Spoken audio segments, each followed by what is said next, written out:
Hello everybody, this is Sean, and today we're going to be taking a look at another one of the Genesis games that I've picked up on eBay. Today it's going to be Ecco the Dolphin.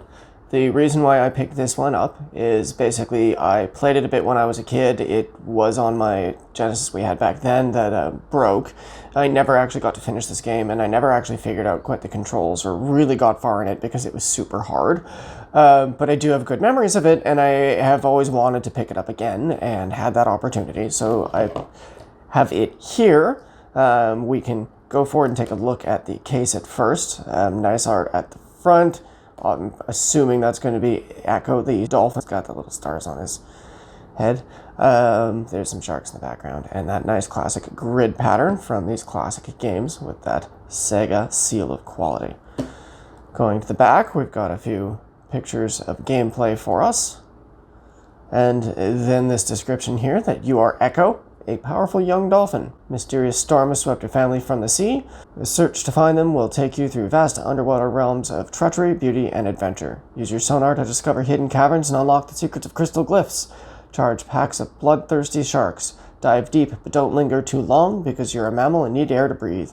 In your quest, you'll discover that more than your family's safety is at stake. The fate of the whole world rests on your wits and fins. Explore over 25 giant levels of solving puzzles and fighting denizens of the sea, 8 megs of aquatic excitement with password save, and knife through the waters, flip above the waves with motions created from real dolphins. Okay. Password save to this. Looks like the cart is in pretty good condition. A little bit of wear on the sides, so you know that people have used it. Don't know if this is a repro or original. I'm suspecting it's an original just because of the age of the manual. And it did come with the instruction manual, which I didn't actually have when I was a kid. Not going to read through everything in here. If you guys do want to see me reading through this entire thing, then comment below and I'll do it.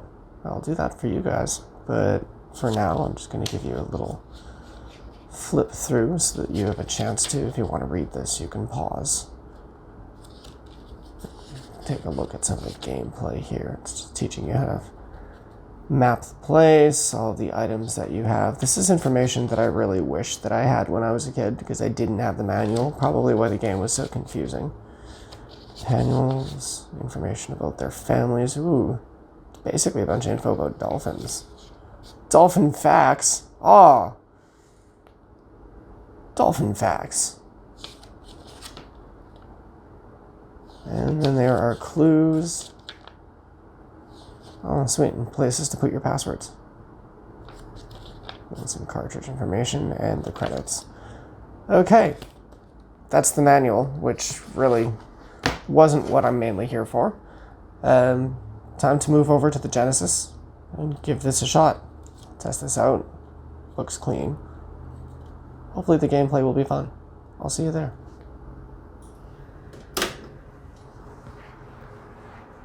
Okay.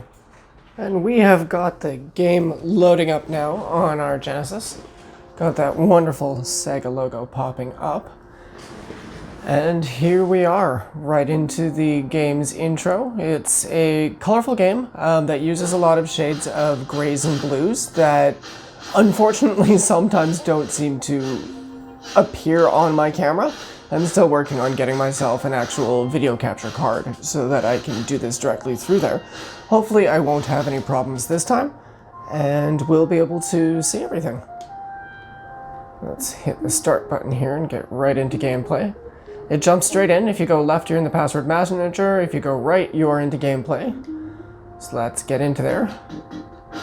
And there we go. As you can see, the colors aren't coming up quite that well, mostly because it's a lot of dark shades against each other. There are fish in the sea. There are other dolphins in here. We could do sonar, hold it down until a little map appears. Hitting any button there brings you back to the main area. This thing is going to be a lot of help to you during gameplay. It's how you know where everything is.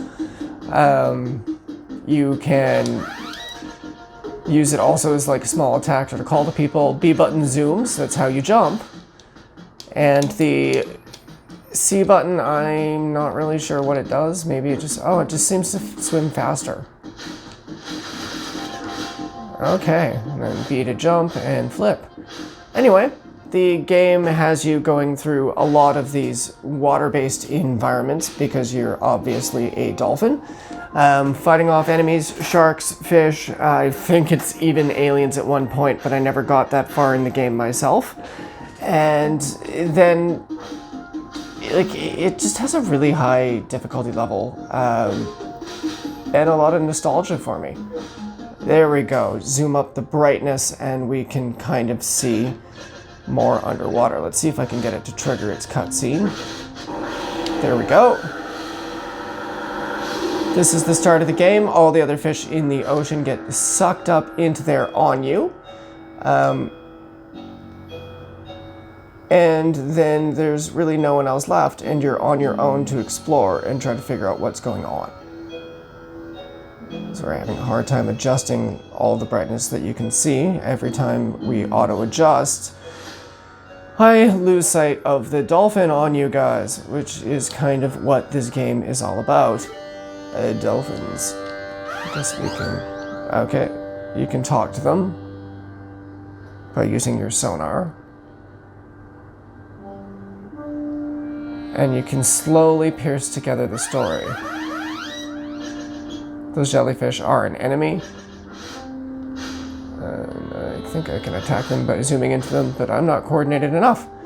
Anyway, so there we go. That is Ecco the Dolphin. I've got it working and running good on my Genesis now, and I'm probably going to sit back and enjoy playing through it.